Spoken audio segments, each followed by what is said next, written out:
So, you're thinking of moving to Palm Coast, Florida, but wondering if it's still affordable? You're not alone, and that's exactly what we're focusing on in this video. If that sounds like something you're interested in, then stick around because we're going to get after it right now.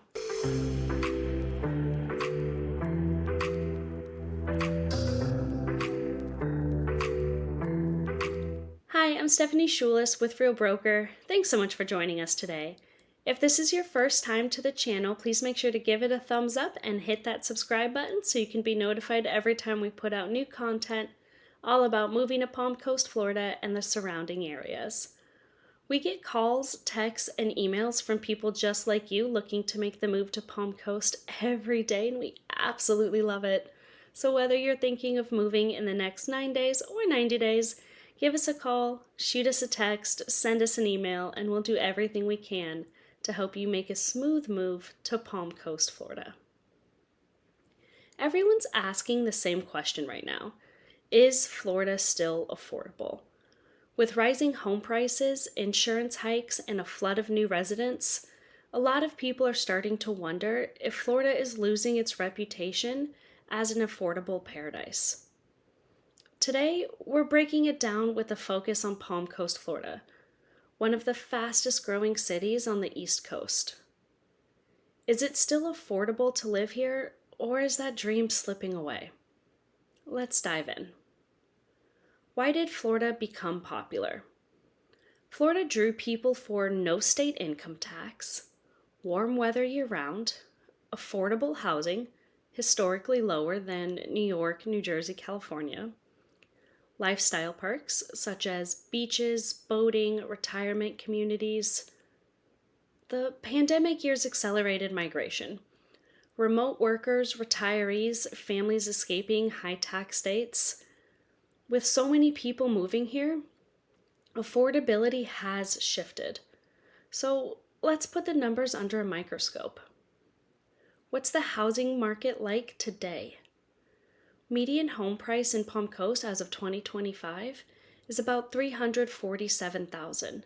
Meanwhile, in Jacksonville, it's around $303,000.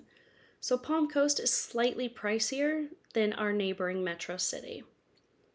The national median is $420,000, so Palm Coast is still under that. While Palm Coast has gone up a lot since pre-pandemic days, it's still more affordable than many coastal metros. For example, a similar home in Miami or Tampa could cost 30 to 40% more. When it comes to the rental market, an average 2 to 3 bedroom rental is going to be $1,800 to $2,200 a month. That's still lower than Miami, that's over $3,000 a month, or Orlando, which is around $2,400 a month. I talk to families every week who are shocked when they compare Palm Coast homes to what they'd get up north. A $350,000 home here might cost $650,000 in New Jersey or Connecticut. What about property taxes and insurance? When it comes to property taxes, Palm Coast is about 1%. On a $350,000 home, you're going to be looking at $3,200 to $3,500 a year. That's lower than New Jersey, Illinois, Texas. When it comes to homeowners insurance, it's a huge challenge. Florida premiums average $4,000 to $6,000 a year due to hurricanes and flood risk. Palm Coast flood zones. Some areas are affordable, others require additional flood insurance. For many buyers, insurance is the deal breaker. So if you're budgeting, don't just look at your mortgage. Taxes and insurance can easily add $500 to $700 a month. What about cost of living? Utilities here are higher than the national average. Groceries and gas is pretty close to the national average. Sometimes it's slightly above due to transport costs. Healthcare is growing costs but more accessible than rural inland Florida. Dining and entertainment is affordable compared to Miami and Orlando. Day-to-day living in Palm Coast is still more affordable than in big metros, but it's not cheap Florida anymore, especially with insurance factored in. How does Palm Coast compare to other Florida cities? Palm Coast versus Jacksonville. Palm Coast is quieter, safer, slightly more expensive housing. Palm Coast versus Orlando. Palm Coast is cheaper housing but fewer jobs and entertainment. Palm Coast versus Miami and Tampa. Palm Coast wins on affordability. Home prices are 30 to 50% cheaper. Lifestyle is slower and there's less traffic. So, yes, Palm Coast is still affordable compared to major Florida metros, but if you're comparing to 2018 or 2019, prices feel much higher.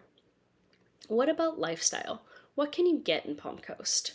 You've got quieter neighborhoods, canal and intercoastal access, state parks, biking trails, uncrowded beaches. It's a slower pace of life, retiree and family friendly community. The lifestyle trade-off is huge. You might spend $3,000 a year more on insurance than in, say, Georgia, but you're living by the water with palm trees, golf courses, and no winter snow. Who Palm Coast is still affordable for? Retirees cashing out high-value homes up north? Yes, Palm Coast feels affordable. Remote workers with big city salaries? Yes, Palm Coast is going to feel affordable. Local first-time buyers? It's tougher, especially with rising interest rates and insurance. The definition of affordable really depends on where you're coming from and what income you're bringing in. What's the future outlook? Palm Coast's population is growing. There's more new builds, which could help balance the supply. Insurance market remains uncertain, although we're hoping to see some changes with what's happening in our politics. Long term, prices will likely keep climbing due to demand and coastal desirability. If you're waiting for prices to crash, you might be waiting forever. The trend is growth, even if it slows down. So, is Florida still affordable? Compared to New York, California, New Jersey, absolutely. But compared to 5 years ago, affordability is tighter, especially once you add in insurance. For many people, Palm Coast is still one of the best spots to balance cost with lifestyle. Beaches, boating, trails, and a slower pace that big Florida metros just don't offer. If you're thinking of moving here, I'd love to help you find the right neighborhood that fits your budget. Drop a comment below or subscribe for more Florida real estate insights, and reach out if you want to talk through your move. Thanks for watching, and we'll see you on the next one.